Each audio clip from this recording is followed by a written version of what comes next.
Hello and welcome. I'm Leif Obstad.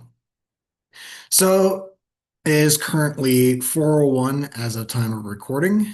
Um, and I realize I haven't done a video since May, and I think it would be a good time to basically do a review on the Mariners season so far. It's about 20 minutes until their game against the Astros tonight.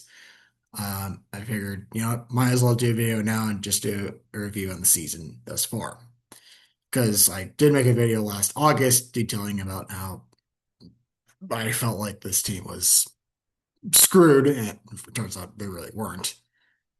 But it's just kind of just to get something off my chest. It's not going to be too long of a video compared to the others that I've done some recently, but might as well. I've been putting it off long enough, and they've given me a reason to make a video today.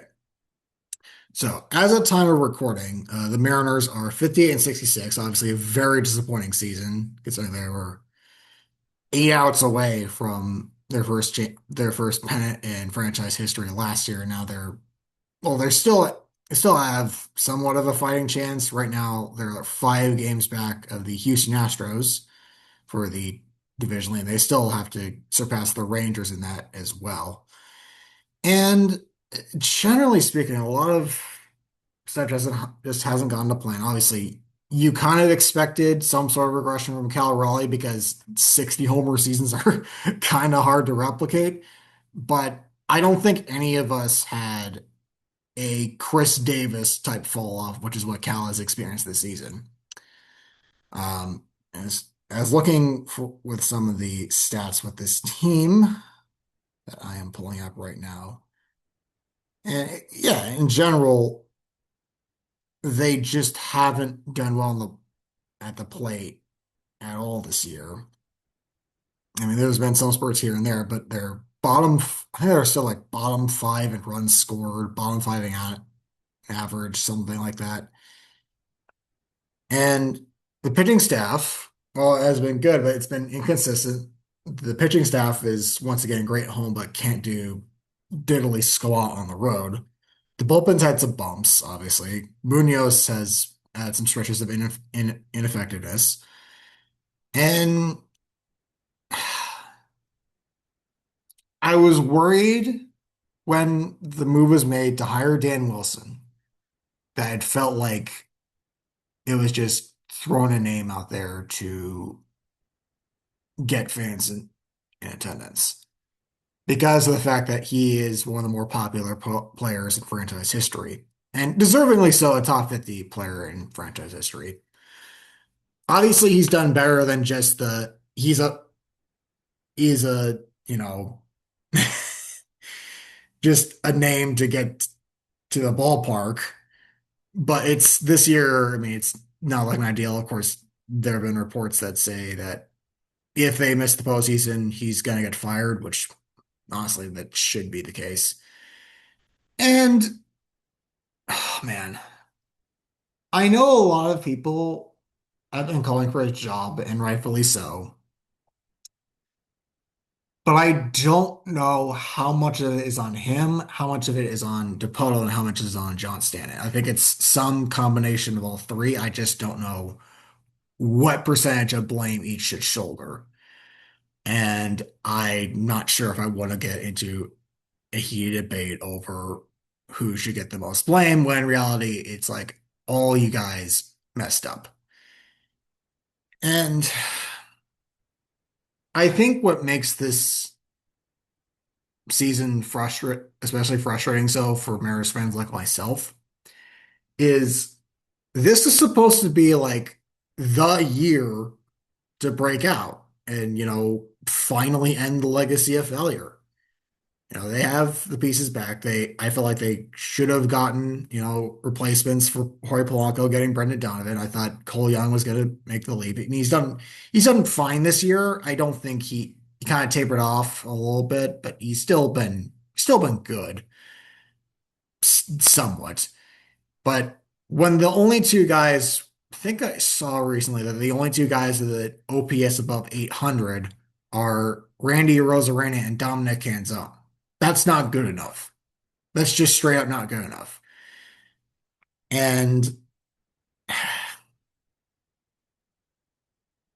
man, it's really frustrating that it's again the Astros that have kind of seized the moment in this situation.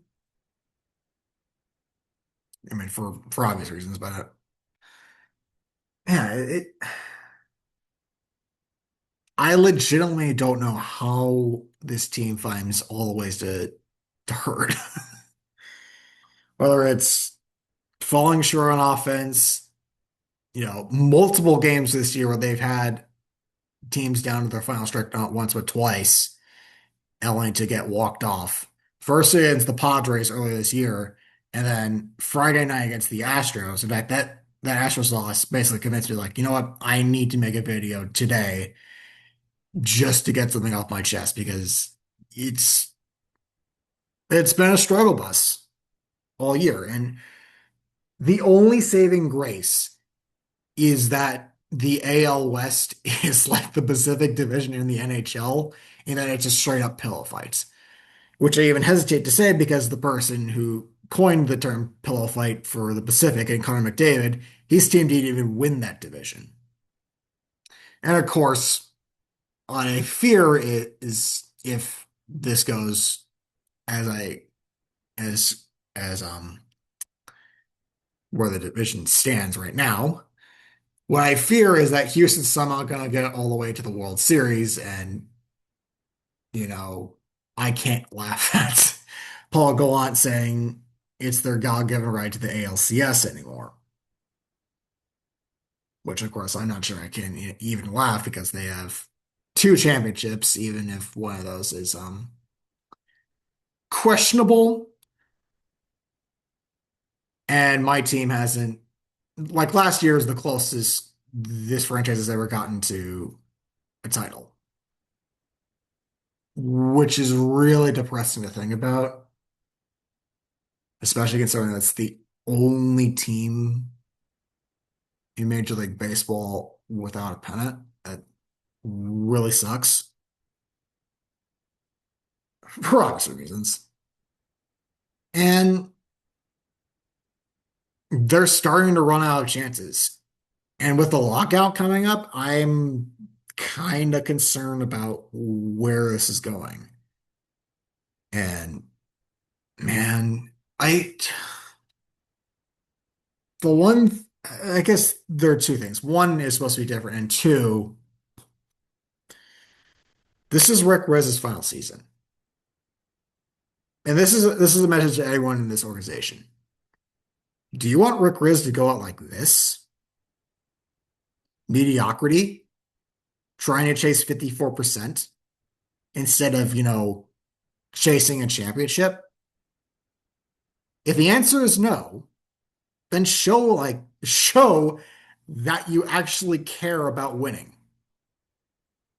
Because a lot of players and a lot of people in the organization didn't seem like they cared.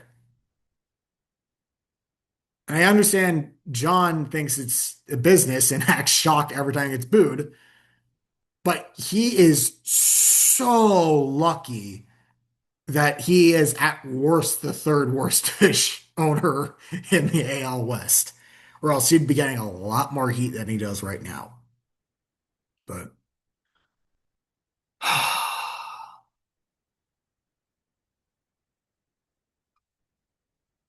one of these days, one of these days is gonna be the breakthrough for this team.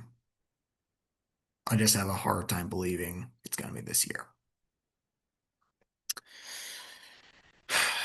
So, with that, that is the end of this video.